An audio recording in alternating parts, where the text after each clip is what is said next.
franc-parler.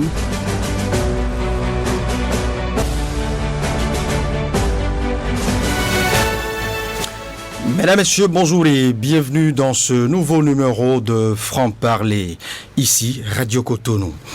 À l'instar des autres secteurs de la société contemporaine, les idéaux et principes et déontologies journalistiques s'inscrivent dans la dynamique et la mouvance du temps, de l'espace et réalités actuelles. Ainsi, la presse patriarche, que dis-je, la presse conventionnelle, traditionnelle, a-t-elle donné naissance à de nouvelles pratiques dites nouveaux médias, lesquels médias naissent avec leur cortège de disciplines et corps de médias et de métiers bien évidemment. C'est alors que nous notons des activistes, des influenceurs, des coachs et autres.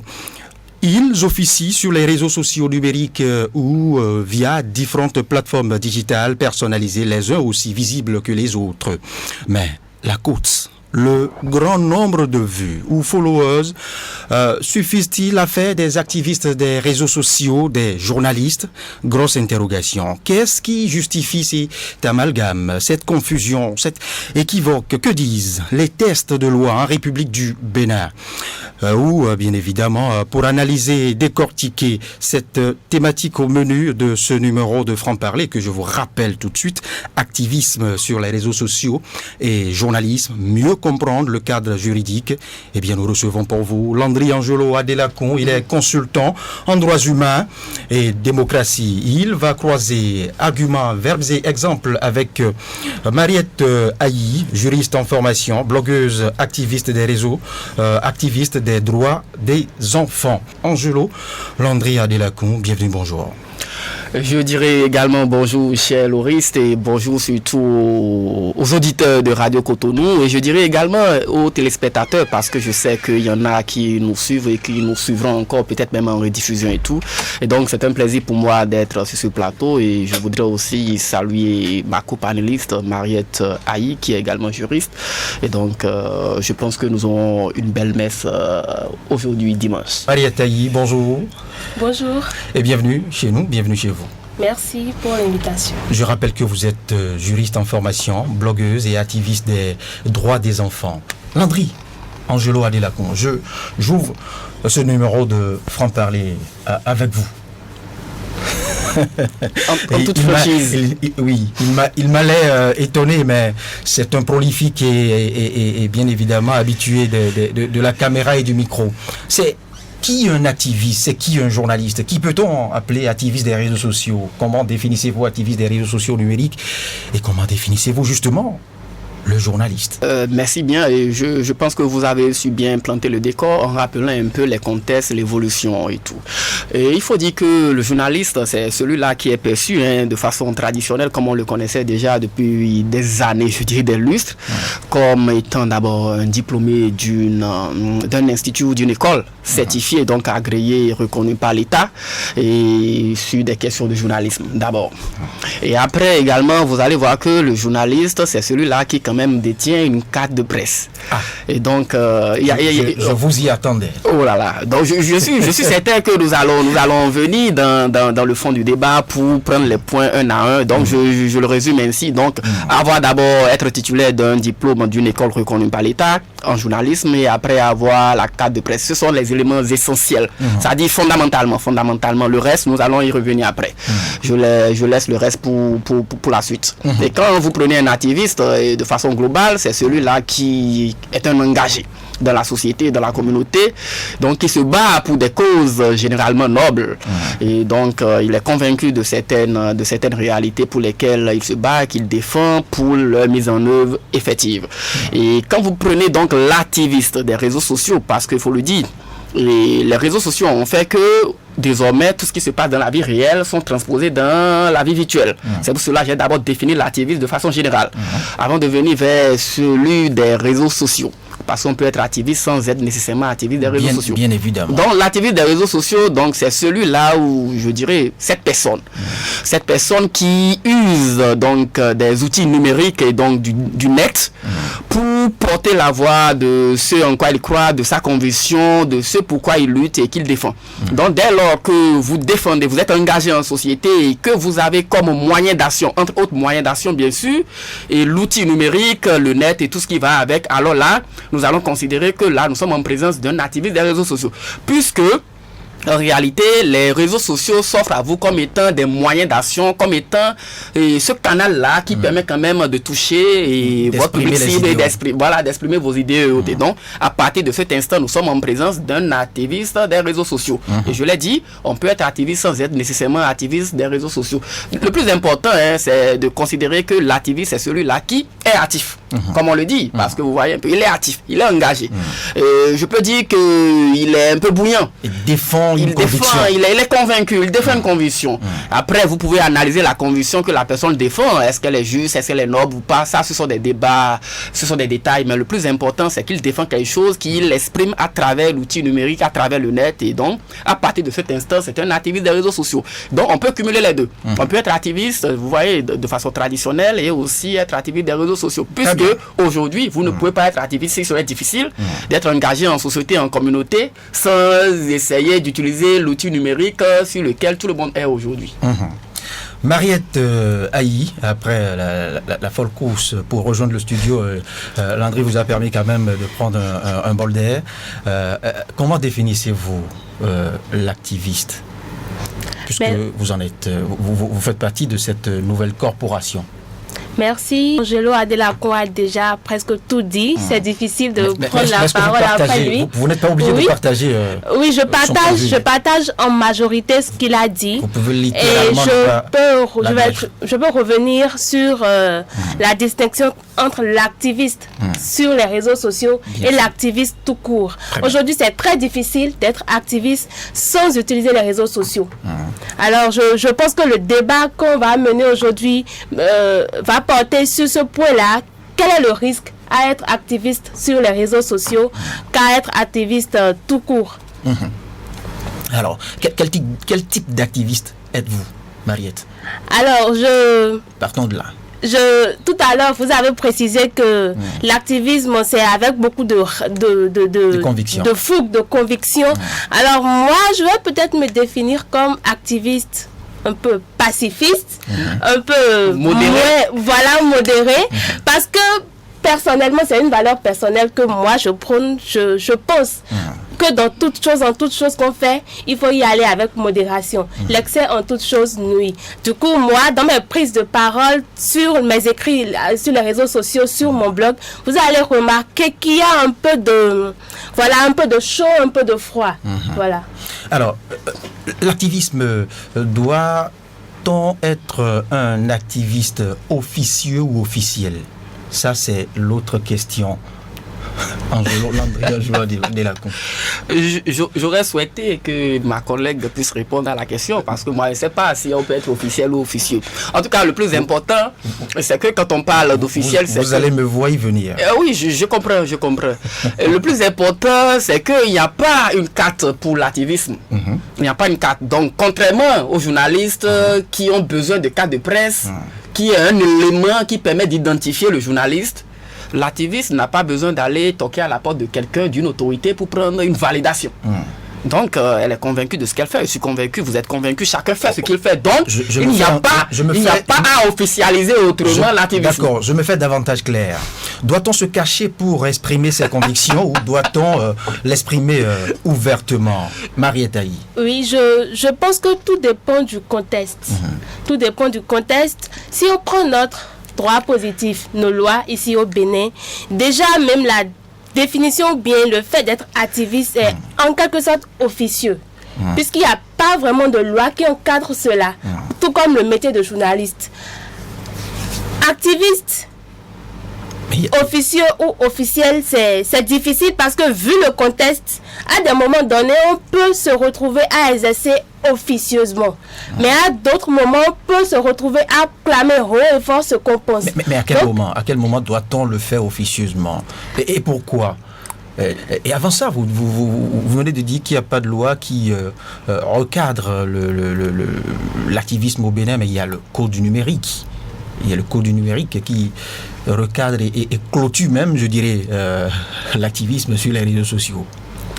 Ce code encadre, bien vrai, l'activisme sur les réseaux sociaux, mais pas de façon directe.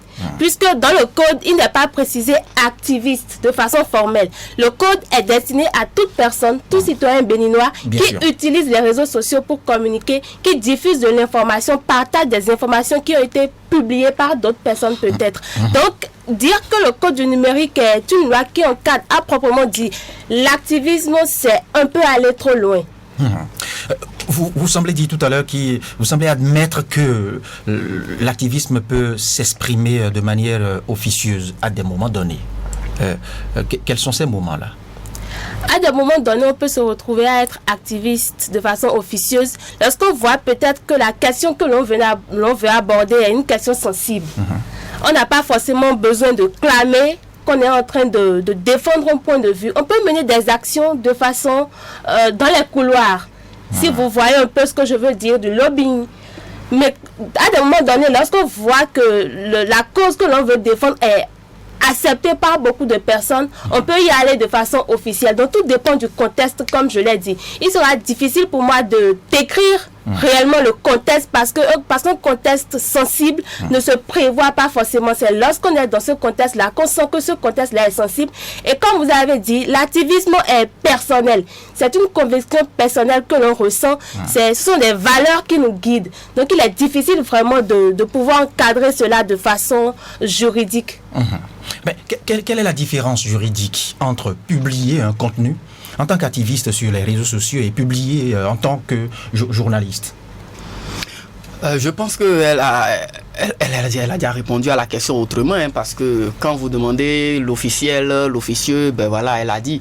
Et lorsque vous publiez un contenu sur les réseaux sociaux et que l'on sait que vous êtes comme nous autres, on dit qu'il y a le code du numérique qui régit les activités qu'il y a à travers l'outil Internet ou encore le numérique, tout ce qui va avec.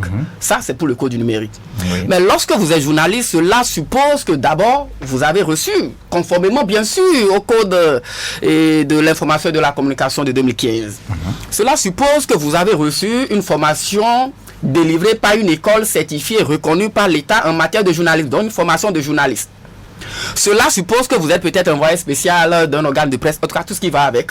Et notamment, et ce qui est fondamental, c'est que vous avez une carte de presse. Ça, c'est conformément... Oui, surtout. Ça, c'est ce que dit le code. C'est ce qui fait de vous le journaliste. C'est très important parce qu'il y a deux éléments. Il a dit oui, on peut dire envoyé spécial de tel organe et tout. Mais d'abord, il y a deux éléments. Le CIC est clair. Oui, clair. Donc, faut pas tricher avec. Donc, à partir de cet instant, vous êtes journaliste. Et maintenant, nous allons voir, est-ce que l'action que vous menez entre dans l'exercice de la profession de journaliste? C'est très important.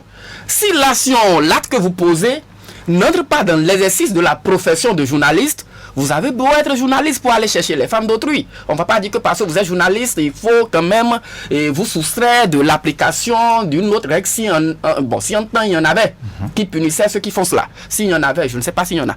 Donc, c'est pour vous dire que c'est lorsque vous êtes journaliste d'abord et que vous posez un acte qui entre dans le champ du journaliste qu'on peut vous reconnaître comme journaliste.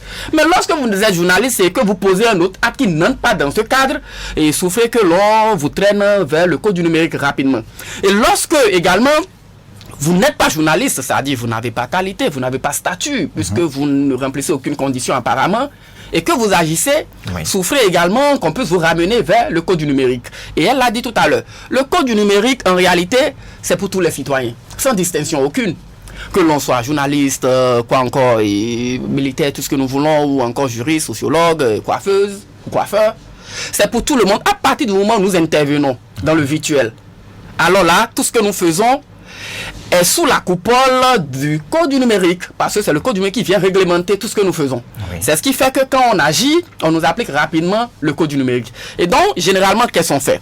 Lorsqu'on voit qu'il y a une action, il faut pouvoir distinguer, est-ce que c'est un journaliste qui est en faute ou qui est censé ou qui est supposé ou présumé être en faute, ou encore, est-ce que l'acte posé, l'action posée entre dans la profession de journalisme? Alors là, on pourra distinguer entre le code du numérique et le code de l'information, quelle est la norme ou quelle est la loi qu'il faut appliquer. Mais dans la pratique, il y a une confusion entre les deux textes. Ça, c'est une évidence.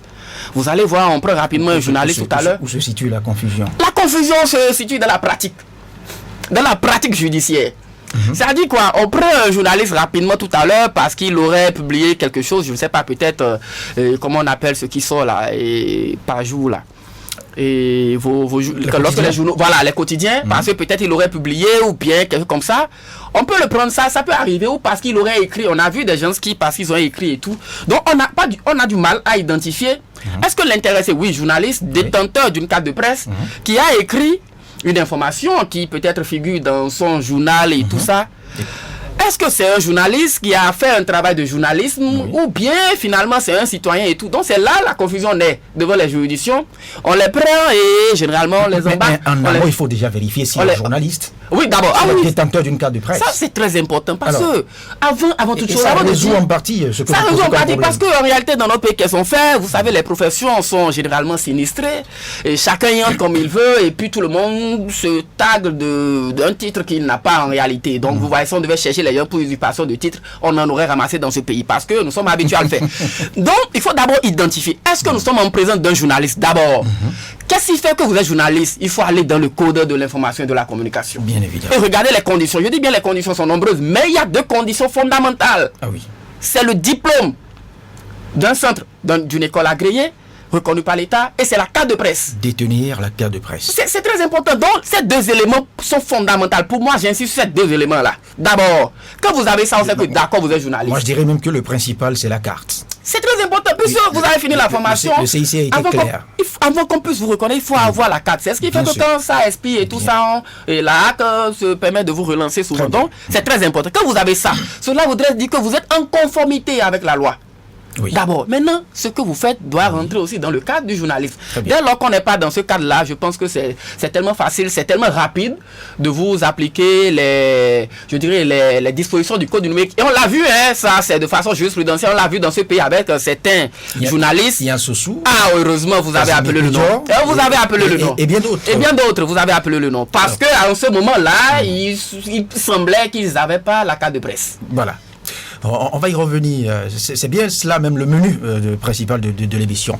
Mariette Aïe, selon vous, dans quelle mesure les activistes sur les réseaux sociaux devraient-ils être tenus responsables des informations qu'ils partagent? Un activiste qui partage une information sur les réseaux sociaux, malheureusement ou heureusement, avec le code du numérique, on est responsable entièrement, même s'il n'est pas l'auteur qui a publié premièrement cette information. Ce que je veux dire, c'est quoi? Lorsque l'activiste retrouve une information sur Facebook, par exemple, et que c'est Is qui l'a posté en première position, appuyez sur le bouton partage, tout simplement, met déjà en cause sa responsabilité. Qu'il ait donné son opinion par rapport à l'information ou pas, le simple fait de la partager sans vérifier en amont si l'information est vraie ou si l'information est fausse, il est déjà tenu responsable. Donc, c'est là que c'est assez complexe parce que en tant qu'activiste, dans cette fougue-là, dans cette haine qu'on a souvent de défendre des points de vue, on se retrouve parfois à partager des informations qui ne sont pas forcément vraies, tout simplement parce qu'on veut prouver, voilà, qu'il y a tel problème, et qu'on voudrait résoudre ce problème-là. Donc c'est le point important à souligner par rapport à la responsabilité des activistes sur les contenus qu'ils partagent sur les réseaux sociaux. Landry Angelo Adelakoum, votre lecture sur cette question, selon vous, à quel moment doivent-ils être tenus responsables, les activistes? Les activistes, comme tous les citoyens, sont tenus responsables à tout moment qu'ils agissent. Voilà. Nous l'avons dit, dans la vie réelle comme dans la vie virtuelle, c'est la même chose. Dès lors que vous agissez, vous êtes responsable de ce que vous avez posé comme acte. Il n'y a rien à faire. Ça, c'est le principe. Oui. C'est le principe. Vous avez agi, vous êtes responsable. Que ce soit en famille, peu importe. Vous ne pouvez pas poser un acte et vouloir ne pas être responsable de l'acte que vous avez posé. Et même endroit, vous ne pouvez pas vous refuser de poser un acte et ne pas être responsable de votre refus. Ça donc peut être responsable par omission, mais tel n'est pas le cas quand on est sur le numérique. Donc, l'activiste des réseaux sociaux, dès lors qu'il a écrit, dès lors qu'il a partagé, dès lors qu'il s'est permis un commentaire désobligeant, en tout cas, qui viole les règles actuelles. Je ne suis pas en train de dire que les règles actuelles sont des règles qu'il faut quand même encourager dans une société démocratique. Je ne suis pas en train de le dire. Mais puisque c'est la norme, il faut l'expliquer parce que c'est ce qui nous sera... Vous sera de manière insidieuse. Ah bon, on peut le dire. Sinon, c'est ce qui nous sera appliqué même si on n'est pas d'accord. Donc, dès lors que vous avez partagé, vous avez écrit, vous êtes responsable. Généralement, qu'est-ce que les gens font? Soit ils ne lisent pas, ils tombent sur quelque chose, ils partagent. C'est quand quelqu'un doit lui écrire une bosse pour dire mais ce que tu fais sous le couvert de lu pour vous. De lu pour vous, il partage. C'est quand tu lui écris pour lui dire mais cette affaire-là, c'est là il se rend compte qu'il n'a pas bien lu. Vous voyez? Ou carrément, comme elle vient de le dire, il se dit, oui, c'est un loup pour vous, bien, c'est Loris qui a écrit, moi j'ai juste partagé. Donc vous voyez, lui, il estime qu'il n'est responsable de rien, il a juste partagé, puisque l'idée ne vient pas de lui. Ce qui est faux, puisque le code du numérique dit, dès lors que vous avez partagé, alors là, vous êtes responsable également du contenu que vous avez partagé. Donc il ne suffit pas de dire que c'est moi qui ai écrit, c'est elle qui a écrit, c'est l'autre qui a partagé, donc on est responsable. Dès lors que vous vous êtes permis de tenir des propos ou de faire des affirmations qui manifestement sont fausses, alors également vous êtes responsable parce qu'il faut pouvoir justifier ce que vous avez fait. Dès lors que vous avez utilisé le numérique pour harceler des gens, peu importe le domaine, que ce soit dans les questions de jupons ou que ce soit pour d'autres raisons, que vous avez harcelé des gens, alors là, on va parler du harcèlement via l'outil numérique, qui est également prévu et puni par le code du numérique. Dès lors que vous avez été responsable de la xénophobie, c'est-à-dire de la haine envers les étrangers, et que vous avez fait, je vais dire ce qu'on va considérer comme étant un appel à la rébellion via l'outil numérique, ou encore que vous avez incitation à la violence, manifestation de haine via l'outil numérique, toutes les infractions que nous commettons dans le réel, dès lors que vous les transposez, que vous en êtes auteur ou partageur, vous voyez, partager, comme le disent les Ivoiriens. Donc, quand vous êtes partageur de telles actions, de tels, je dirais, éléments, alors là, vous êtes également responsable au même titre que l'auteur principal. Très bien. Mariette Aïe voulait réagir. Oui, cette question-là me rappelle une petite histoire, une petite anecdote que je voudrais tout plus rapidement narrer. Il y a eu un message qui a circulé entre-temps dans les forums WhatsApp et autres qui disait que au tribunal de Porto-Novo, qu'il y avait 2 jeunes qui filmaient des détenus dans la cour et que le procureur du 2e étage de son bureau, si tu veux, 2e étage, les avait vus, les a interpellés, leur a demandé de se déshabiller et autres. Et le message avait circulé voulant sensibiliser sur le fait qu'il ne faut pas filmer des personnes sans leur autorisation, etc. Mais l'information était complètement fausse. Et malheureusement, beaucoup de personnes ont cru à l'histoire et la personne, en partageant l'information, voulait en réalité sensibiliser. Mais en prenant ce cas, tout simplement, il pouvait être interpellé. Puisque déjà, lorsqu'on prend un peu de recul par rapport à cette information, on se rend compte qu'il n'y a même pas de 2e étage au niveau du tribunal.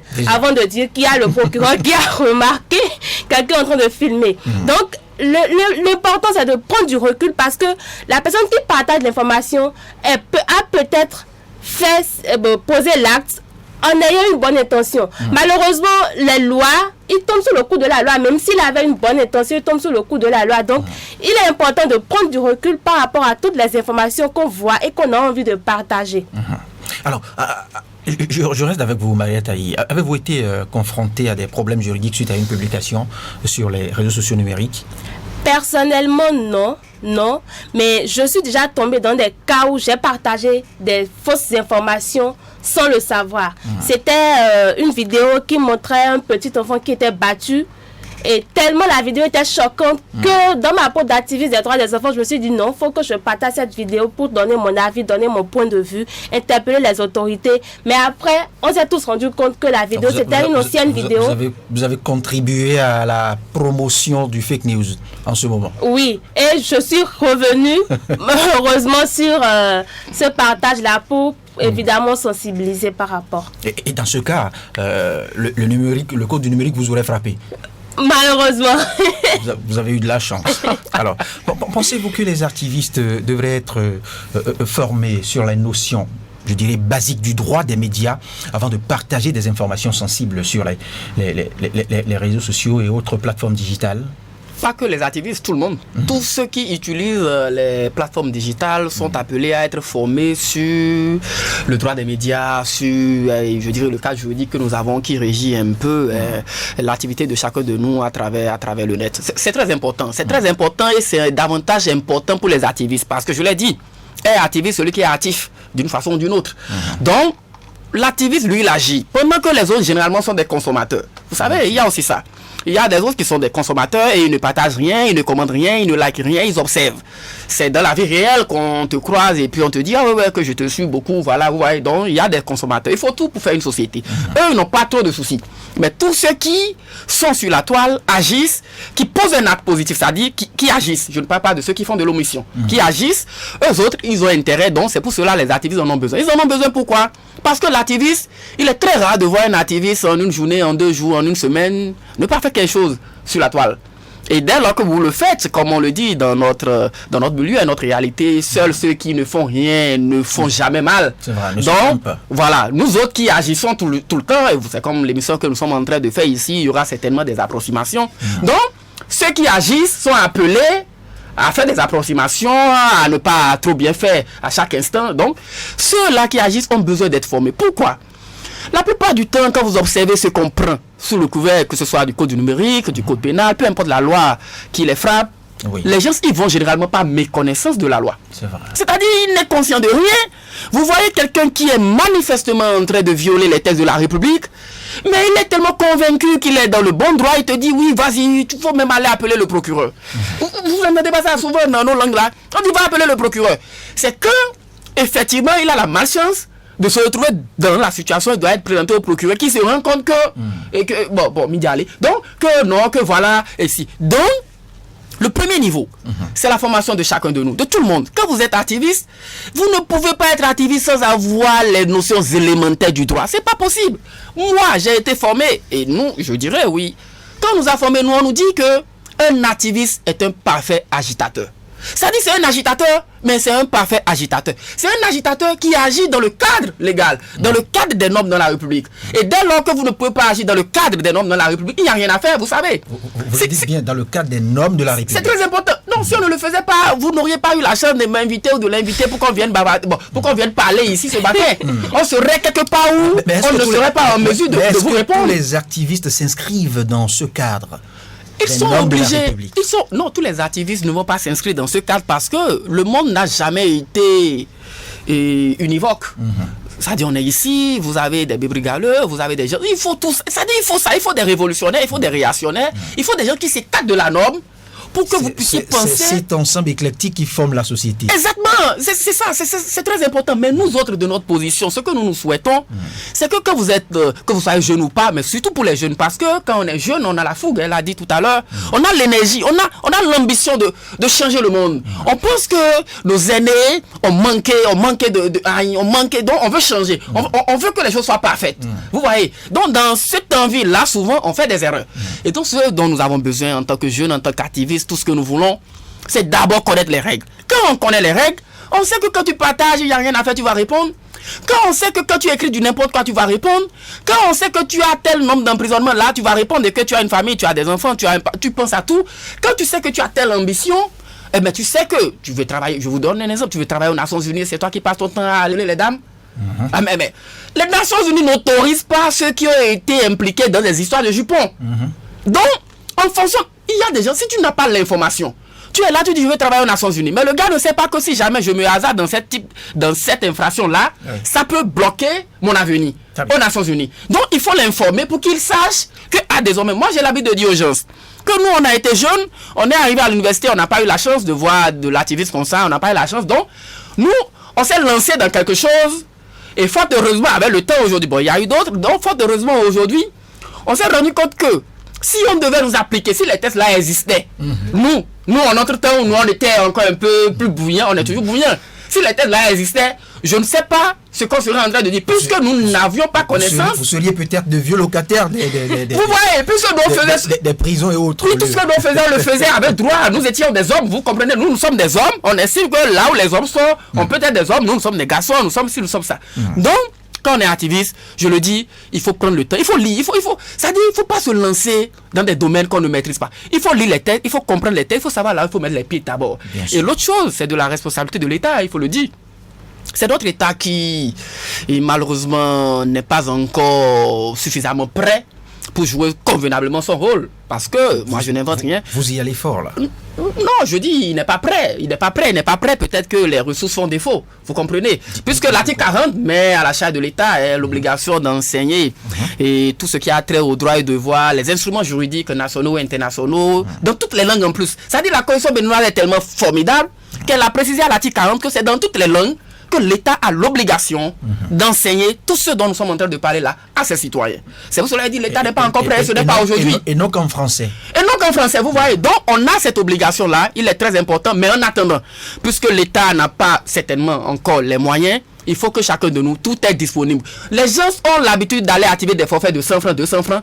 Il faut prendre cela pour aller sur le site du gouvernement, télécharger les textes qui vous intéressent, lire les textes, c'est écrit en français. Si vous ne comprenez pas, demandez. Chacun a des étudiants, des gens qui ont lu, c'est en français. Donc comprendre. C'est le plus important parce que si on ne le fait pas, et la conséquence que notre ignorance ou notre paresse intellectuelle nous aura causé, et je suis certain que cela va dépasser le sacrifice qu'on aurait pu faire pour lire 1 ou 2 pages. Est-ce que Maria Taï voulait réagir par rapport à cette question? Oui, je suis totalement d'accord avec l'aîné Angelo. Le piège avec l'activisme sur les réseaux sociaux en ligne, c'est qu'on a tendance à se conforter dans une position où on se dit qu'on n'a pas besoin d'aller se former. Vu qu'on n'est pas sur le terrain, on n'est pas confronté à certaines réalités. Du coup, derrière son écran, c'est facile. C'est facile d'écrire rapidement quelque chose, de publier, facile de partager, facile de critiquer derrière son téléphone. Donc, c'est important de se former, sans oublier bien sûr que cette obligation revient à l'État. Déjà, à travers les programmes scolaires, cela a été précisé dans la Constitution, à travers les programmes scolaires, à travers tout ce qu'il peut y avoir comme programme pour sensibiliser en français comme dans toutes les langues locales sur les différents tests qui concernent le numérique, la liberté d'expression, etc. Est-ce que vous croyez que les protections juridiques accordées aux journalistes, par exemple, comme dans le cas de la protection des sources, est-ce que vous pensez que cette protection devrait s'étendre aux activistes des réseaux sociaux? Je le dis parce que vous savez, à des moments donnés, vous savez, les activistes s'offrent une sorte de carapace, de pseudonyme. Je ne sais pas comment Mariette s'appelle sur les réseaux sociaux. Est-ce que c'est Marie? Qui condamner dans ce cas? Est-ce qu'il faut condamner Marie ou Mariette? Est-ce qu'il faut, comme c'est le cas actuellement dans ce que vous savez, condamner ou qui condamner entre Rumvi ou Steve Amoussou? Vous voyez ce que je dis? Qui condamné entre Rumvi et Steve Amoussou, et nous aurons le temps de le savoir. Et encore que, selon l'actualité, selon ce que nous lisons, il semblerait que Steve Amoussou n'est pas le frère Rumvi, ou que le frère Rumvi n'est pas Steve Amoussou. Donc, vous voyez qu'on a l'embarras. Non, je pense que ce qu'il faut commencer par reconnaître, c'est que déjà, les tests que nous avons, ça, c'est peut-être là, je vais dire maintenant ce que je pense, les tests que nous avons... vous ne l'avez pas dit depuis? Non, je ne l'ai pas encore dit. Non, parce qu'il y a une nuance. Dites-le maintenant. Entre la diffusion du droit et l'analyse des règles de droit. Donc là, nous sommes en train de parler de ce qui est. C'est-à-dire le cadre légal béninois. Voilà, tu fais ci, tu as tel. Point. Il n'y a pas de débat autour. Maintenant, quand on a fini de dire ça, on peut analyser. Vous voyez. Mais l'analyse ne doit pas nous faire perdre de vue le fait que si jamais tu fais ci, voilà ce qui est actuellement en vigueur. Je ne sais pas si vous voyez les deux nuances. Donc, on a fini de dire, si tu te comportes ainsi, voilà, c'est le code du numérique, c'est le code de la communication terminé. Oui. Maintenant, en tant que juriste, il faut analyser et dire... Je reprécise. Oui, et dire... Quand je prends la page Facebook de Angelo Adelakoun, Landry Angelo Adelakoun, et que ce n'est pas mis Landry Angelo Adelakoun, c'est mis Anjo. Oui. Et que Landry Angelo Adelakoun se cache derrière cette page Anjo. C'est un exemple, hein. Je ne le dis pas, je ne dis pas que vous le faites. Un peu comme le cas Rumvi. Ou Chris Yapi en Côte d'Ivoire. Voilà. Qui prendre, qui sanctionner. On ne peut prendre... On va réagir, oui. Voilà, allez-y. Ok, je vais donner un exemple. Il y a bien sûr la possibilité de rattraper, je vais dire, les faux comptes. si je peux le dire comme ça. Il y a eu un exemple d'une association ONG, la fondation des... On ne va pas citer. D'accord. Donc, il y a eu l'exemple d'une jeune organisation féministe qui a été confrontée à un cas de cyberharcèlement, mais vraiment, le monsieur ou bien la dame derrière le compte était vraiment déterminé à les détruire. Il y a eu tellement une grande campagne d'harcèlement, de diffamation de leurs membres. Donc, ils ont pris le dossier en main, ils ont porté plainte au niveau des juridictions qu'il faut et elles ont eu gain de cause. Elles ont eu gain de cause. Donc, ça ne veut pas dire qu'une personne qui se cache derrière un faux compte est intouchable. Donc, ça dépend du contexte, ça dépend des faits, ça dépend de beaucoup de choses. Voilà. Ma question, je reste plus ou moins pas convaincu encore. Et Angelo voit bien de ce dont je parle. J'ai bien compris ce que vous avez dit, mais je dis, dans ce cas, est-ce qu'il faut sanctionner les deux, le pseudo et le porteur? Qui sanctionner? Oui, elle a répondu à la question. C'est pour cela qu'elle disait, on ne peut sanctionner, on ne peut arrêter ou réprimander tout ce que vous voulez que celui qu'on a pu identifier. Donc, quelqu'un a un compte. On estime que c'est un faux compte ou bien celui que vous avez identifié ne porte aucun acte identitaire. Non, ce n'est pas aussi facile, c'est pas aussi linéaire que ça. Ça dit, vous avez un compte. Que le compte soit intitulé, je ne sais quoi, et comment on dit, ceux qui font, nos amis qui font l'autre activité là. Souvent, quelque chose, pétrodollar ou bien quelque chose, peu importe. Que ce soit des noms comme ça ou pas, on peut identifier, comme elle a dit, l'intéressé qui est derrière. Ça dit, on prend d'abord, ça dit, il y a que le pseudonyme en train d'enfreindre les règles de la République, on est d'accord. Donc, sur cette base-là, vous savez, il y a la SNUL qui travaille, l'ancien OSC, comment on appelle? Voilà. Donc, ça dit, sur cette base-là, ils arrivent à tracer le compte pour identifier cette fois-ci qui est la personne physique derrière le compte.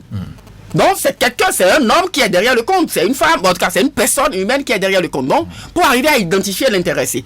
Dès lors qu'on identifie l'intéressé, il faudra maintenant établir la preuve de ce que l'intéressé ainsi appréhendé est l'auteur du compte dont nous sommes en train de parler. Donc, que c'est lui qui agit. Donc, le lien de causalité, ça dit c'est lui, mais c'est lui qui produit, c'est lui qui agit. Il ne savait pas d'aller prendre lui que quelque part est venu dire que lui que serait quelque chose dans là ou bien lui que serait quelque... Non, on prend lui que d'accord. Maintenant, il faut établir que c'est lui effectivement... Scientifiquement le lien. Oui, c'est lui qui effectivement s'appelle Tata quelque chose ou bien grand frère quelque chose. C'est lui qui s'appelle comme ça, c'est lui qui agit. Dès lors qu'on arrive à établir le lien, le jeu est clos. Donc c'est ce qu'elle a dit, l'exemple qu'elle a donné. Je pense que l'exemple est encore devant la criette. En second degré, c'est un jeune homme qui a été condamné en première instance à la criette parce qu'il foutait du bordel aux jeunes filles là. Donc, voilà les éléments. Il faut pouvoir identifier. Donc, dès lors qu'on prend, il n'y a même pas de difficulté par rapport à cela. Souvent, les gens pensent que quand on est sur le net, on peut se donner des noms qu'on veut pour embêter tout le monde, pour manquer de respect aux gens, pour salir l'honorabilité des gens, c'est tout, ou bien faire tout ce qu'on veut,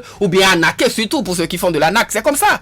Donc, non, ce n'est pas ça. On arrive à identifier, mais le plus important, quand vous avez pris quelqu'un, il faut nous dire clairement les éléments de preuve qui nous montrent que celui que vous avez pris est l'auteur de ce que vous êtes en train de lui reprocher. Sans cela, et vous avez beau prendre quelqu'un, vous serez obligé de le relâcher parce que vous n'avez pas pu faire le lien entre la personne fictive, donc le frère quelque chose, bien le tata quelque chose, et la personne réelle que vous avez pu quand même appréhender. Donc voilà un peu la difficulté. Je pense que ce n'est pas compliqué quand on est en droit. Il y a les outils pour les États pour leur permettre d'établir un peu les liens si ils veulent. Ils vont essayer d'établir. Maintenant, quand vous n'avez pas des éléments de preuve, il n'y a rien à faire. Vous relâchez celui ou celle que vous aurez appréhendé. C'est très simple. Ah, mais là, ça remet en cause tout ce que vous venez d'expliquer. Quand vous avez dit, quand vous n'avez pas les preuves, le lien étant établi. Non, si le lien est établi, c'est que vous avez les preuves. N'est-ce pas? C'est ce que je dis. Ça dit, si le lien est établi, le lien ne peut être établi que sur la base des preuves. C'est-à-dire, je prends Jacques là tout à l'heure, et je dis, c'est lui qui s'appelle quelque chose, Petrodollar, qui est en train de prendre de l'argent aux gens sur le net. Donc, moi, j'établis peut-être sur la base de son téléphone, de son PC, ou des témoignages, ou même de son aveu. L'intéressé même peut reconnaître qu'effectivement, c'est moi. Donc, s'il y a ces éléments de preuve là, il n'y a plus de débat. Mais si rien sur le téléphone portable, rien sur le PC, et l'intéressé dit ce n'est pas moi, il n'y a aucun témoignage, il n'y a rien, vous avez tout fait, vous n'avez rien, il n'y a pas il n'y a pas d'infraction, il n'y a pas de condamnation possible sans élément de preuve. La preuve étant la rançon du droit. Donc, dès lors que vous n'avez pas la preuve, c'est que vraiment, vous êtes en train de vous amuser. Cela ne voudrait pas dire qu'il n'est pas l'auteur. Il peut être bien et bien l'auteur. Mais si vous n'avez pas la preuve, c'est que vous n'avez pas la preuve et que, ben voilà, le gars ou la jeune dame, il va vous regarder et sourire. C'est le plus important. Mais tout à l'heure, je voudrais revenir sur un élément très important. Vous étiez en train de parler de la protection des sources. Je dis avant, il faut d'abord reconnaître un élément. Je voudrais faire un rappel historique pas pour aller loin. En 2012, le Bénin, notre État, était devant le Conseil des droits de l'homme à Genève à l'examen périodique universel où des recommandations fortes ont été faites à l'État béninois de dépénaliser les délits de presse. C'est-à-dire les questions de diffamation, d'injures, tout ça pour les gens de la presse. Et donc, cela a été pris en considération dans le Code de 2015, Code de l'information et de la communication. Le CIC. Très bien. Mais ce qu'on n'a pas compris, c'est comment le Bénin s'est arrangé pour qu'entre 2017 et 2018, à se doter du Code du numérique qui ramène les peines privatives de liberté à tout le monde. C'est-à-dire quoi? Vous voyez, ça donne à dire pour les journalistes, quand les journalistes agissent, tout ça, il faut leur dire oui, il faut les condamner à publier, à démentir pendant 2 semaines, 2 mois, bien à les condamner à payer. Il ne faut pas les enfermer. Vous voyez? Voilà. Mais on revient maintenant en 2017, soit 5 ans après 2012, pour dire pour tout le monde là, quand vous agissez via le net, et 2 ans d'emprisonnement, 6 mois d'emprisonnement, 1 an d'emprisonnement. Cela pose un problème. On ne dit pas qu'il ne faut pas sanctionner la pagaille sur le net et tout, mais sur les questions de il m'a insulté, il m'a injurié, il m'a diffamé, consort. Le droit international, en tout cas si le Bénin veut être vraiment conforme au standard international, le droit international des droits de l'homme dit que vous ne pouvez pas aller vers l'emprisonnement. Ce que vous devez faire, il faut trouver des sanctions, mais qui n'arrivent pas à priver l'individu de sa liberté. Donc on ne dit pas qu'il ne faut pas sanctionner le harcèlement, bon, pas ça, et diffamation, injure et tout, hein. Non, il faut sanctionner, mais moi j'ai écrit là seulement parce que je dirais quoi, les gens sont contents, ils ont écrit et ça suffit pour aller jeter les gens en prison. Encore que aujourd'hui quand on voit les statistiques en milieu carcéral au Bénin, c'est-à-dire dans nos maisons d'arrêt et consorts, nous avons une surpopulation carcérale. Et le Bénin, notre État, est en train de prendre une politique pénale qui érige les peines alternatives, je dirais, en solution de décongestion du milieu carcéral. Peine alternative, je vais être un peu direct, c'est-à-dire quoi? Au lieu d'aller emprisonner les gens, on est en train de trouver si c'est des travaux d'intérêt général, si c'est si ça. Il ne faut pas systématiquement envoyer derrière les prisons et derrière les barreaux plutôt. Maintenant, s'il y a des infractions graves qu'on connaît, oui, privation de liberté. Mais parce que quelqu'un a insulté, quelqu'un a écrit, quelqu'un a fait ça. Mais je pense que si on devait le faire, nous risquons d'envoyer tout le pays derrière les barreaux parce que si on doit appliquer le code du numérique réellement, il n'y a pas. Regardez dans les groupes WhatsApp. Vous vous levez, vous voyez quelqu'un et vous insulte. On est en train de faire mission ici. Vous allez mettre ça en ligne, n'est-ce pas? Mais les gens qui nous applaudissent sont là. Et au moins, il y a des gens qui viennent, qui nous insultent proprement. Quand on lit, on est content. Moi, vous savez ce que je fais?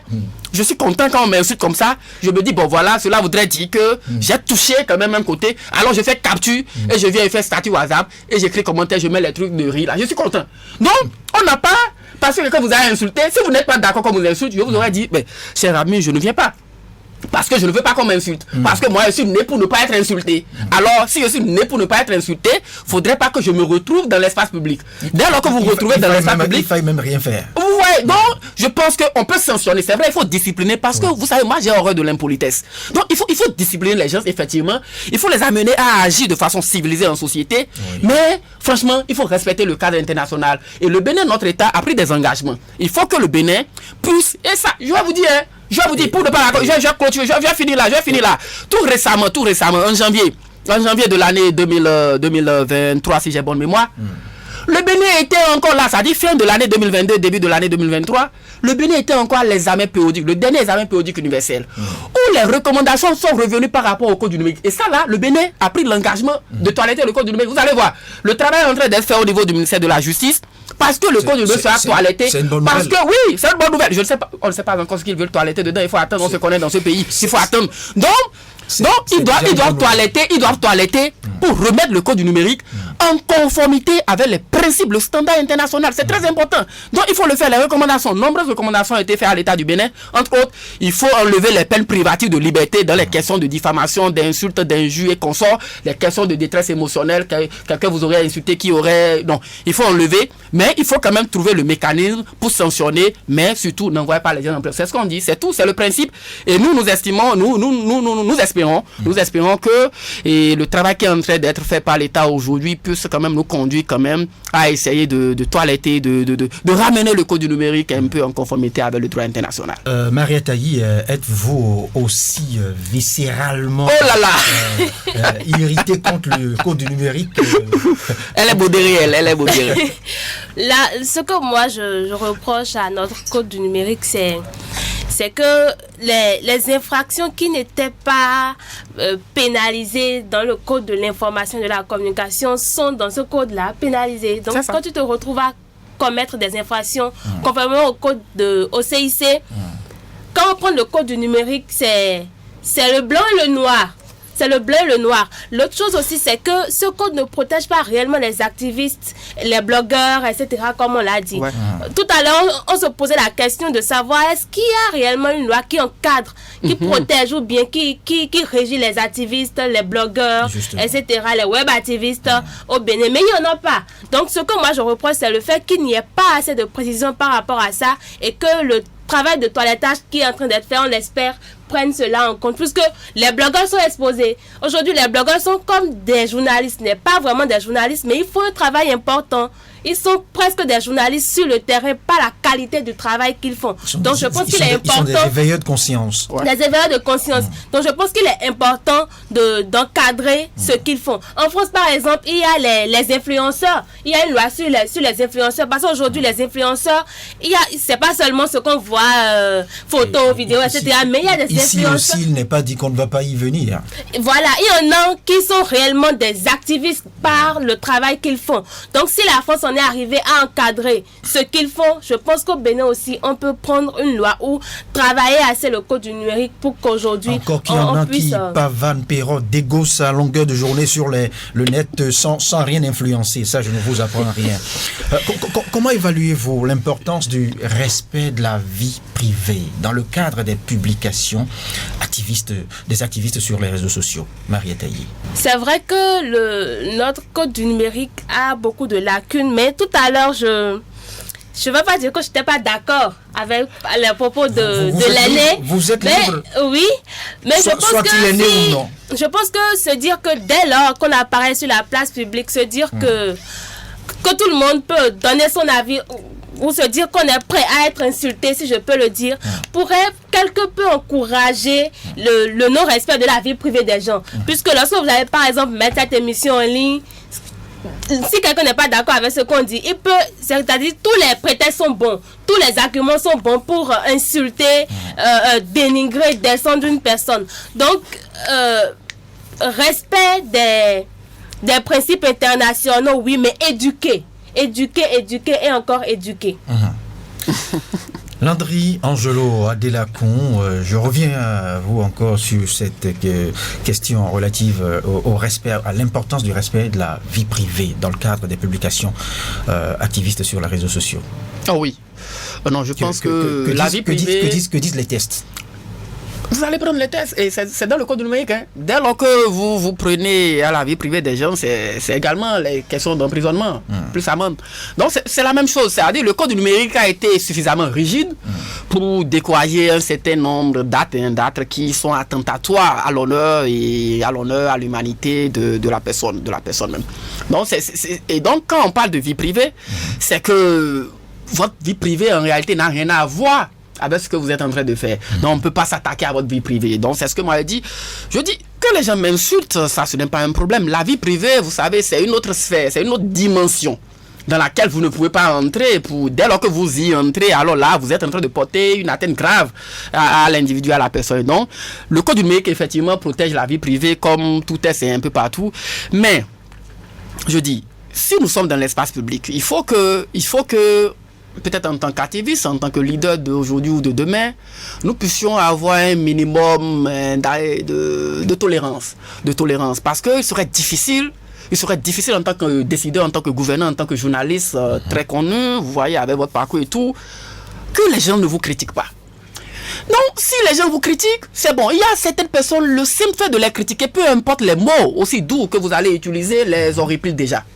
Très bien. Et il y a aussi des gens qu'on n'insulte pas. Si vous m'insultez et que ça n'a rien à voir avec ma vie privée, moi je ne vois pas pourquoi ça va m'énerver. Nous, on fait des émissions, tantôt tu dis, les gens disent que c'est parce que tu veux un poste que tu es en train de dire ça. Tu reviens après, on dit, ah non, c'est parce qu'on t'a menacé que tu es en train de dire ça. Et tu dis, bon, vous voyez, dans ça là par exemple, vous voulez que vous vous en preniez à qui pour dire que le code du métier, si on devait appliquer le code du métier, on aurait appliqué. Parce que quelqu'un qui dit que c'est parce qu'on vous a menacé, le gouvernement vous aurait menacé, parce qu'on vous aurait promis si, parce que tel vous aurait financé, il faut que la personne vienne justifier. Vous voyez, si on devait appliquer le code du métier, c'est ça. Mais moi je mets ça dans le cadre de la liberté d'expression, de penser. Je me dis, les gens sont rassasiés et ils sont libres de dire ce qu'ils pensent. Vous voyez un peu. Donc, ça, c'est une jouissance de liberté. Quand même, je sais qu'effectivement, ce n'est pas bien de dire des choses comme ça. Mais je me dis, bon, il faut laisser les gens parler. Si ça peut les permettre de se sentir à l'aise dans le pays, il faut laisser les gens le dire. Ça, c'est une posture kérékouiste. Vous voyez, c'est une posture kérékouiste et peut-être aussi, comment on appelle, dosouiste. Si ça peut leur permettre de vendre. Voilà. Parce qu'il faut qu'on s'habitue. Ça dit qu'il faut qu'on s'habitue au fait que les gens peuvent arriver à nous critiquer, les gens peuvent arriver à nous insulter. C'est vrai qu'il y a un seuil, il y a un niveau qu'il ne faut pas aller. C'est par rapport à la vie privée. Il y a certaines choses qu'il ne faut pas dire. Il ne faut pas exagérer certaines choses. Sinon, si vous allez jusqu'à l'atteinte à la vie privée, pour l'honneur de chacun de nous, on va vous demander de venir prouver, c'est-à-dire laver l'honneur. Et là, moi, je dis, même pour laver l'honneur, je n'ai pas besoin de demander à ce qu'on vous emprisonne. Le plus important, c'est que vous puissiez reconnaître que vous avez menti. Que vous avez menti, vous avez diffamé. Et que le même chemin que vous avez pris pour mentir, que vous reprenez le même chemin pour aller leur dire là-bas, quand j'ai menti sur ce monsieur ou sur cette dame-là. C'est le plus important. Donc, c'est ce que moi, je suis en train de dire. Pas que pour dire, il faut légitimer. Non, il faut décourager. Il y a déjà horreur de l'impolitesse et de tout ce qui tourne autour. Donc, il faut légitimer. Il faut décourager. Mais au moins décourager. Faudrait pas dire parce que je suis une personnalité publique, parce que je suis à tel poste. Non, on ne doit pas me critiquer, on ne doit pas m'insulter, on ne doit pas dire si. Non. Il faut que les gens s'apprécient. Il faut que les gens apprécient et disent ce qu'ils veulent. Vous savez, je vous dis, quoi qu'on dise, dans nos pays, nous sommes encore, je dis, respectueux de l'autorité. Encore, même s'il y a quelques écarts. Lorsque vous suivez le débat dans les autres pays, les démocraties occidentales, là, mais c'est carrément de la pourriture. Heureusement qu'on n'est pas encore là et on n'y sera pas. C'est si acerbe que c'est à la limite de c'est du vrai n'importe quoi. De l'ordurier. Oui, ça je confirme là-bas. Là-bas, c'est autre chose carrément. Et donc, je pense qu'on n'a pas besoin d'arriver là, mais il est important d'encadrer tout ce qui se passe sur le net, parce que vous avez parlé des influenceurs qu'on sort aujourd'hui. Avec les plateformes qui s'inventent par les gens et tout. Et j'ai même lu hier que le patron de Telegram est appréhendé en France. Il a été arrêté parce qu'il y a un mandat d'arrêt contre lui. Donc, bon, pour des questions de terrorisme, de chantage, de pédophilie et tout ça. Il serait soupçonné de cautionner sur sa plateforme. C'est mieux le conditionner. Voilà, oui, voilà. Voilà, c'est très mieux. Donc, quand vous voyez aujourd'hui TikTok, tout ce qui va avec, vous l'avez dit, les gens crient, ils vocifèrent sans rien influencer.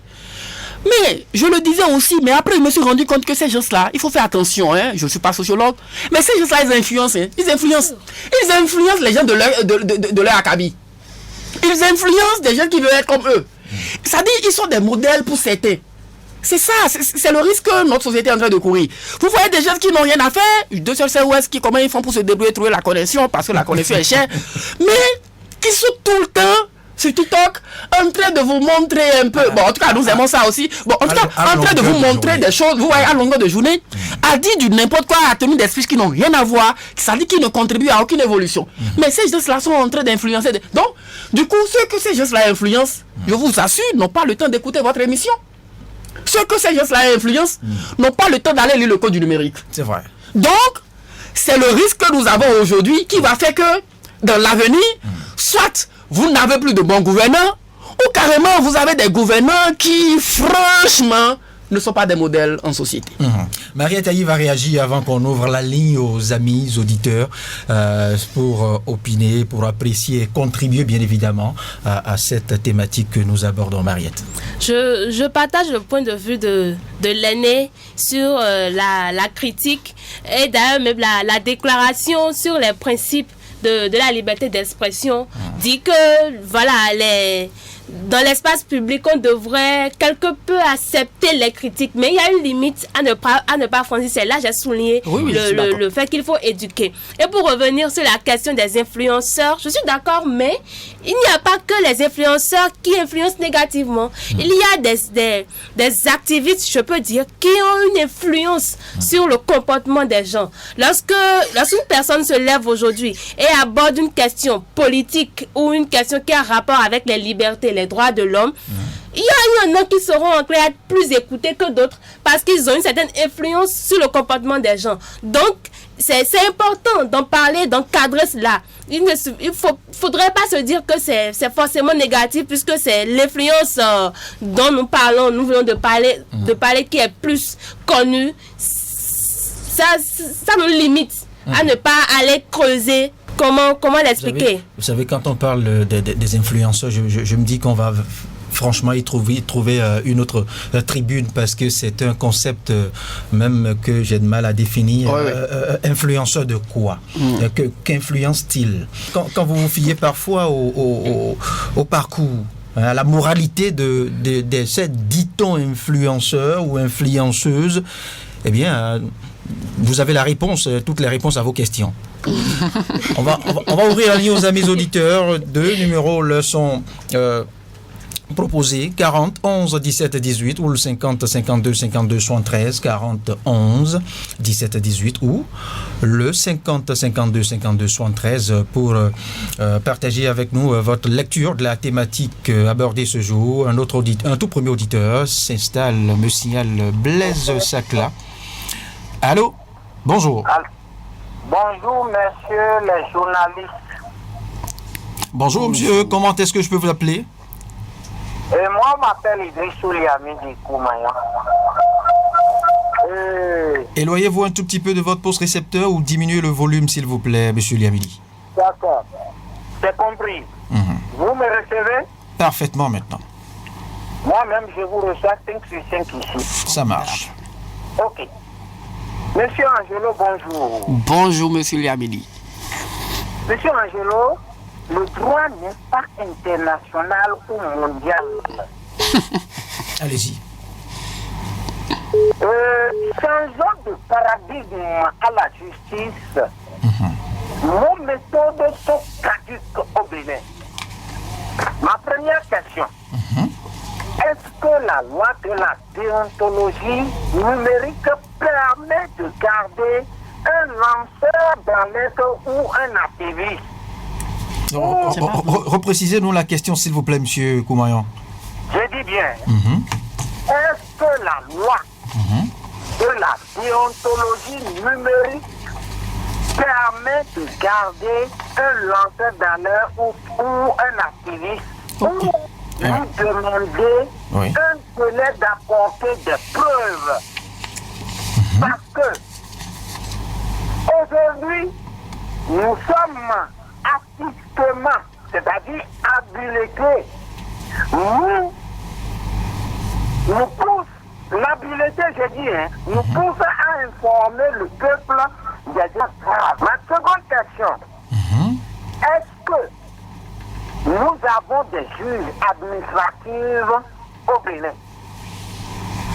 Et pourquoi ces juges n'interviennent pas dans nos commissariats et on laisse les gens souffrir dans des cellules là-bas, dans nos commissariats? Et maintenant, à la justice, normalement, on doit demander des preuves à tout un chacun de nous que d'emprisonner des novices, des innocents. J'en ai fini. À dimanche prochain.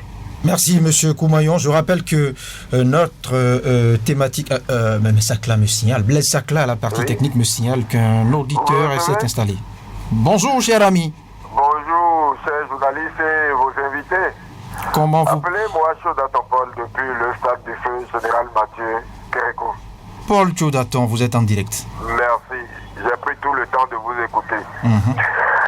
Laissez-moi vous dire que vous rencontrez une femme qui vous dit qu'elle est mariée. Quelle serait votre conduite? C'est ma première question que je voudrais vous poser.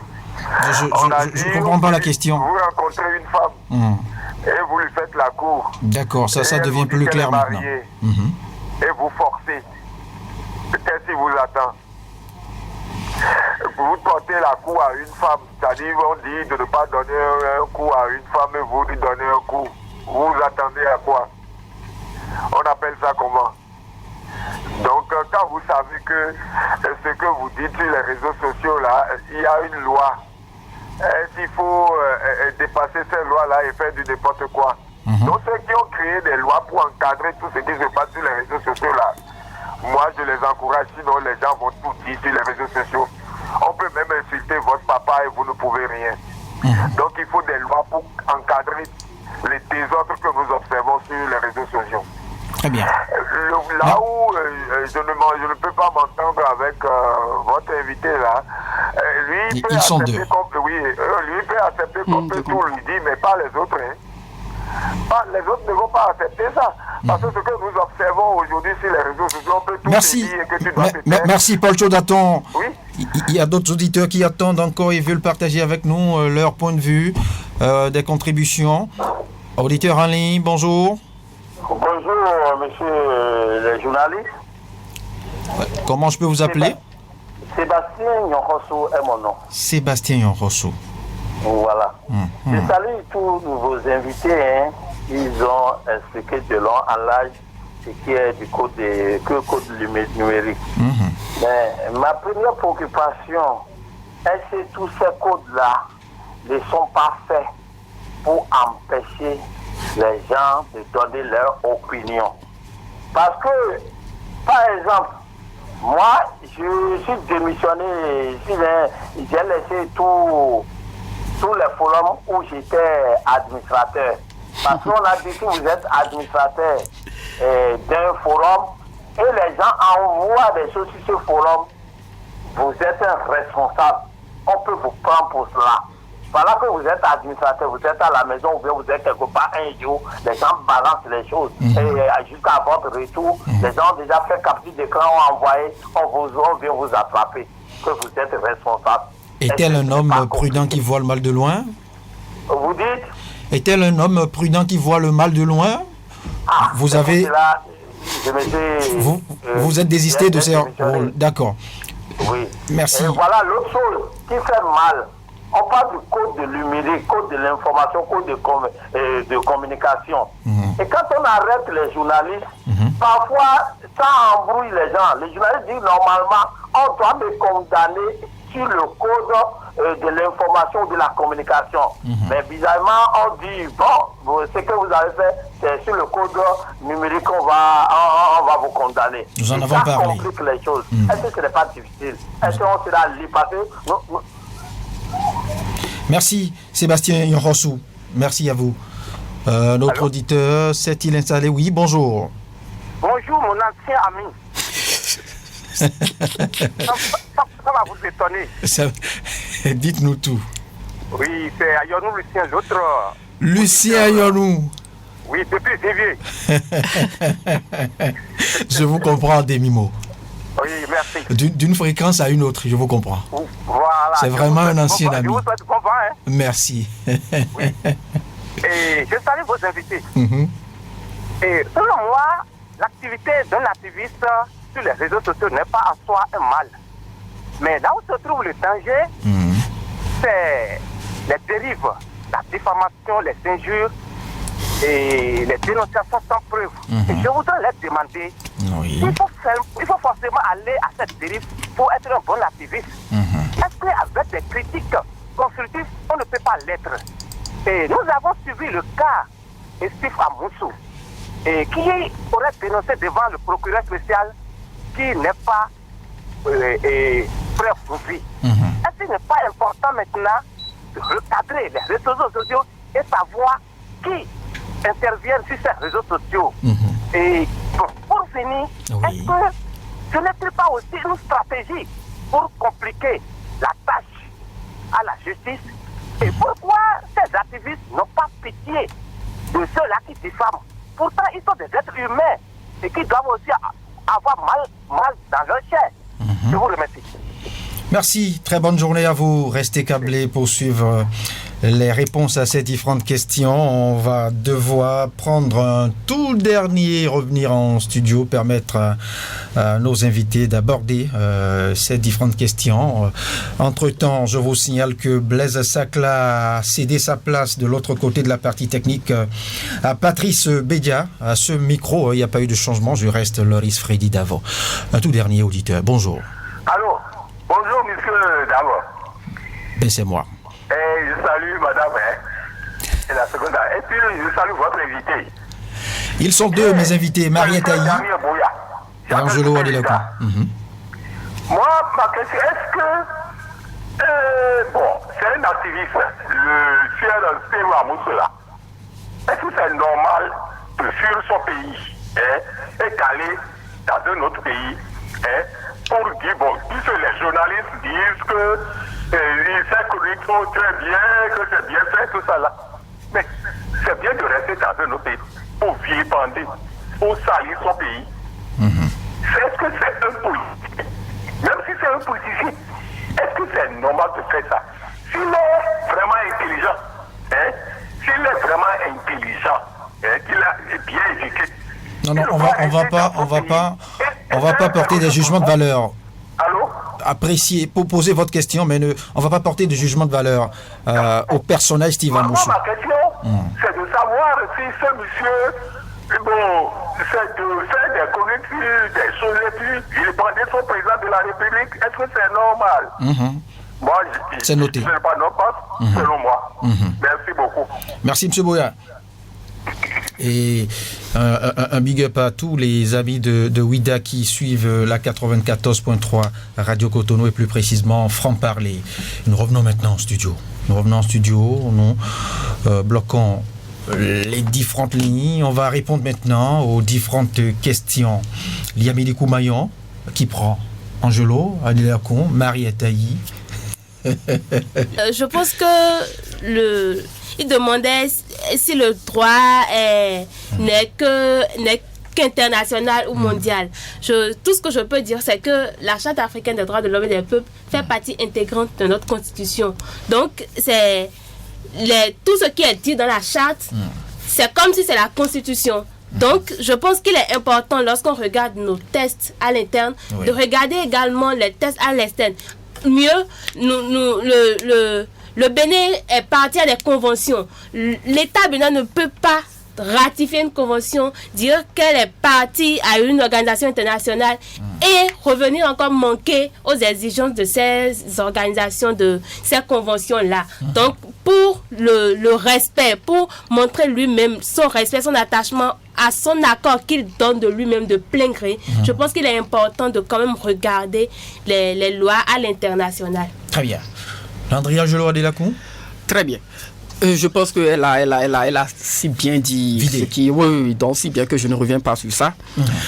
Question suivante. Il y a une question qui dit: est-ce que la loi permet de garder un lanceur d'alerte ou activiste pour leur demander d'apporter les preuves? Non, bon, je ne sais pas. Peut-être que Radio Cotonou va organiser une autre émission sur l'affaire Steve Amoussou, parce que je me rends compte que les gens sont fortement intéressés là. Mais j'estime que comme il n'a pas mentionné de nom, je vais juste dire. Au Bénin, nous n'avons pas une loi spécifique sur les lanceurs d'alerte, ni les activistes. Donc, vous êtes juste là comme ça en tant que citoyen. Tout le monde est citoyen tout simplement comme ça. Donc, que vous agissez, que votre action soit identique, assimilable à celle d'un lanceur d'alerte, d'un activiste, d'un défenseur des droits de l'homme et tout ce que nous voulons, on va vous gérer sur la base des lois que nous connaissons, le code du numérique, ou si vous êtes journaliste, le code de la communication et de l'information et de la communication de 2015. Donc c'est tout. Ce qui fait que il serait difficile de dire quelle peut être la responsabilité ou les obligations d'un lanceur d'alerte. C'est la loi, si elle existait, qui nous dirait que voilà ce qu'il faut entendre par un lanceur d'alerte, voici les obligations d'un lanceur d'alerte, voici ce que l'État est tenu d'offrir ou de garantir à un lanceur d'alerte.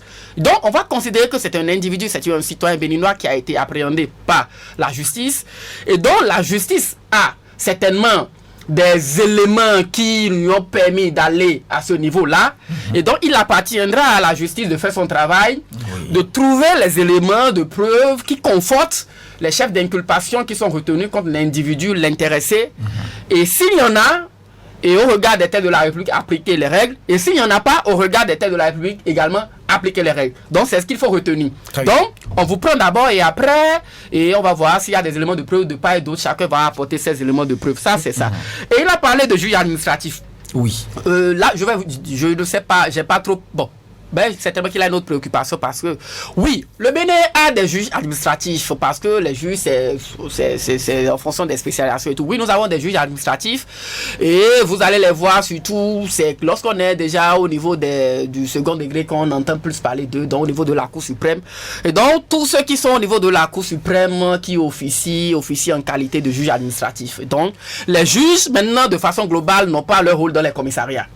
Et donc, à partir du moment où les juges n'ont pas leur rôle dans les commissariats, le juge administratif n'a rien à cirer. Monsieur Koumayon les y invitait. Il n'a rien à cirer dans un commissariat. Donc, le juge n'a rien à cirer dans un commissariat. Les commissariats sont faits pour les policiers. Donc, ça s'arrête là. Et donc, le juge, lui, il a un autre niveau. Le juge administratif, c'est quand il s'agit d'une question administrative, des questions de droit administratif. Ça dit, vous êtes fonctionnaire de l'État, vous avez un problème avec l'État, ou bien je suis individu, j'ai un problème avec l'État parce que le contrat serait un contrat de droit administratif et autres. Donc ça, c'est l'élément. Demander les preuves, je l'ai déjà dit, oui, le plus important, nous l'avons dit. La preuve est la rançon du droit. Quand on vous reproche quelque chose, il faudrait qu'on puisse apporter les éléments de preuve de ce qu'on vous reproche. C'est ça, c'est basique. Quand vous rencontrez une femme qui vous dit qu'elle est mariée, non, ce n'est qu'un exemple et vous forcez, vous attendez à quoi? Et puis après, quand vous portez des coups à une femme, vous attendez à quoi? Donc c'est des exemples, c'est ça? C'est des exemples qui d'accord, si c'est ça alors. Quand vous faites mal, à quoi devez-vous vous attendre? Ok, voilà. Bon, je vais répondre à une question et laisser encore ma collègue répondre. Et il disait, bon, c'est pas une question, c'est une observation. Il dit oui que les autres ne peuvent pas accepter qu'on les insulte. Je suis d'accord, je suis parfaitement d'accord. Je l'ai dit aussi ça. J'ai dit, ça ne sert à rien d'être impoli, de manquer de respect aux gens parce que vous avez activé une connexion de 100 francs ou bien que vous êtes en train de squatter le wifi de quelqu'un d'autre. Vous comprenez? Donc, ça ne veut rien dire. Je suis d'accord. Mais ce que je dis, je suis en train de faire une nuance. Je dis, vous ne pouvez pas être dans l'espace public. Ça dit, porter la voie publique, être payé par l'État ou tout ce que vous voulez, vous êtes ministre, député, président, et dire qu'on ne peut pas vous insulter. Vous savez, il faut faire une nuance. Les infractions liées à l'outrage au chef de l'État sont des infractions valides, sont des infractions impériales. Ça dit, c'est autant de la colonisation que ces infractions-là ont été érigées en normes.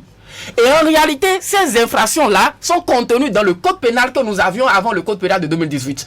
Or, le code pénal que nous avions avant le code pénal de 2018 date de 1800 quelque chose. C'est le code de l'AOF, c'est-à-dire de l'Afrique occidentale française. C'est là où on a dit qu'il ne faut pas insulter le chef, et le chef fait ceci, le chef fait cela. Mais avec l'évolution du monde, on a dit, puisque c'est le chef de l'État, le président de la République, rien ne s'appelle outrage au président de la République, diffamation au président de la République.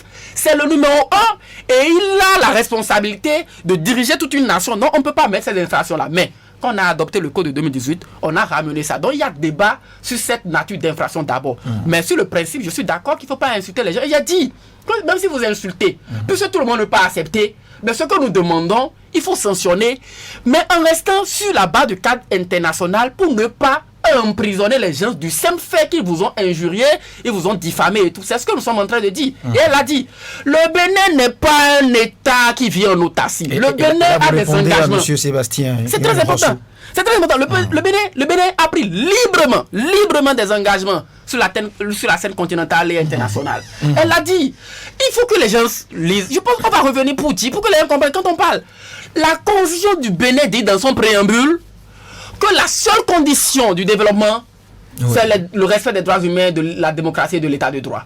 La Constitution du Bénin dit dans son préambule que les instruments internationaux, dont la Déclaration universelle des droits de l'homme, elle l'a dit, la Charte africaine des droits de l'homme et des peuples, font partie intégrante de la Constitution du Bénin. Donc, si nous on est resté ici et que vous êtes allé chercher un test au niveau international pour dire que c'est partie intégrante, au niveau africain pour dire partie intégrante, c'est pour vous dire que le droit ne se crée pas parce qu'on est dans un village au Bénin, mais qu'on n'est pas ici. Non, le droit s'inscrit dans une dynamique mondiale. Et donc, les tests doivent respecter jusqu'à... Et quand on parle, le Bénin, notre État, c'est au nom de ces engagements-là. Encore quelques secondes et Mariette va... Oui, elle va le dire encore mieux que moi. C'est pour cela. C'est au nom de ces engagements que le Bénin, notre État, siège au niveau du Conseil des droits de l'homme des Nations Unies. C'est au nom de ces engagements que le Bénin, notre État, a siégé au niveau du groupe de travail des Nations Unies sur la détention arbitraire. Nous avons été vice-présidents des Nations Unies. C'est au nom de ces engagements que Maître Abraham Zinoro a été quand même juge à la Cour de justice de l'UEMOA. C'est au nom de ces engagements que Feu Edo Souza, l'ancien ministre, le jeune frère de notre ancienne première dame, j'oublie son nom, Marcel de Souza, paix à son âme, c'est au nom de ces engagements qu'il a dirigé la commission de la CEDEAO. C'est au nom de ces engagements que nous sommes en train de lire que Madame l'ancienne ministre Marie-Odile Atanasso est pressentie pour aller au niveau de l'Union africaine dans une commission. C'est au nom de ces engagements que le Bénin est en train de porter la candidature de monsieur Prince Agbodian, c'est le nom de famille, j'ai oublié son prénom. Non, pas Serge, pas notre aîné Serge. Il y a un monsieur qui est à la SECNA. Il a travaillé pendant longtemps, plus de 17 ans. C'est au nom de ces engagements que le Bénin est en train de porter sa candidature pour être le numéro 1 de la SECNA. C'est au nom de ces engagements que le Bénin est en train de porter la candidature de Madame la commissaire divisionnaire Montero pour être au niveau de Interpol en tant que vice-présidente d'Afrique. Il faut que le patriotisme, le nationalisme, le micronationalisme nous laisse comprendre un peu comment est-ce que les États fonctionnent, quelles sont les obligations des États. Parce que quand on en parle, les gens pensent qu'il s'agit d'aller s'asseoir à l'Assemblée nationale, prendre une loi. La loi qu'on prend à l'Assemblée nationale est obligatoirement conforme à la norme que nous avons prise au niveau continental ou international. Dès lors que ce n'est pas ainsi, nous on viendra rappeler les obligations de l'État. Merci au prolifique Landry Angelo Adelakun. Je rappelle que vous êtes consultant en droit humain et démocratie. Maria Tailly, avez-vous une lecture contraire ou complémentaire aux préoccupations des amis auditeurs? Pas vraiment contraire, complémentaire peut-être. Je crois que le tour, on a déjà fait le tour des questions, mais il y a une question qui rappelle la pluralité des tests. Il prenait l'exemple des journalistes, lorsqu'on les interpelle, ils disent qu'ils doivent être jugés conformément au CIC et non par rapport au code du numérique. Je pense que c'est un problème qu'on a dans presque tous les domaines. Lorsqu'on prend par exemple le domaine de l'enfance, il y a tellement de lois. Lorsqu'on prend la communication, il y a tellement de lois. Lorsqu'on prend il y a tellement de lois. Les tests sont épars. Donc je pense que c'est un problème réel qu'il a soulevé. Et il est important d'harmoniser tous ces tests-là. Oui. Domaine par domaine, pour qu'on comprenne réellement ce qu'il en est. Puisque comme je l'ai dit tout à l'heure, le CIC et le code du numérique, c'est opposé, c'est le bleu et le noir. Donc parfois on ne sait pas vraiment ce qu'il faut prendre et ça donne l'impression qu'on prend ce qui nous arrange dans certaines situations. Il y a également une question qui parlait de est-ce qu'il faut aller aux dérives pour être un bon activiste? Non, je ne pense pas qu'il faut aller aux dérives. Mais c'est vrai que la définition de l'activisme lui-même, c'est celui qui va parfois à l'extrême pour influencer une politique, pour influencer une décision. Mais je ne pense pas que parfois aller à l'extrême rime avec le fait d'aller à la dérive. Je ne pense pas. Donc, je pense qu'il est important, et d'ailleurs nos lois nous obligent à ne pas aller aux dérives avec le code du numérique en l'état actuel des choses. Donc voilà un peu. Et par rapport à la question qui parle de si on fait la cour à une femme mariée, qu'on insiste, je pense que c'est un exemple pour dire un peu qu'on a connaissance des lois, mais on fait quand même ce qui est réprimé par les lois. Mariette Haï, je rappelle que vous êtes juriste en formation, blogueuse, activiste des droits des enfants. Merci franchement pour votre contribution à cette tribune. Merci de nous avoir permis d'appréhender, d'entrer dans l'économie de ces différents cadres juridiques, à savoir le CIC, le code de l'information et de la communication, et le code et le fameux code du numérique qui nourrit analyse, commentaires et polémiques. Face à vous, vous avez Landry Angelo Adelakun, consultant en droits humains et démocratie, inutile de le présenter, le très prolifique et un théoricien scientifique des tests de loi aussi. Merci franchement pour votre disponibilité à vous, Landry Angelo Adelakun. Tout le plaisir pour moi. De l'autre côté de la partie technique, pour nous avoir permis d'être reçus dans les différentes demeures, c'était au départ Blaise Sakla qui a cédé le fauteuil. Je vous l'ai dit à Patrice Bédia. Merci à vous, Patrice Bédia, pour nous avoir permis de conclure en beauté cette émission. Et si vous vous arrivez à nous suivre sur les différentes plateformes digitales. C'est grâce à Job Tipé qu'on ne présente plus. Job Tipé qui nous permet d'être présents ici et ailleurs. Pour vous qui nous avez suivis au-delà des frontières du Bénin, franchement, merci à vous. Et restez toujours câblés sur cette fréquence, la 94.3 Radio Cotonou. En direct, je suis Loris Freddy Davant. Franc-parler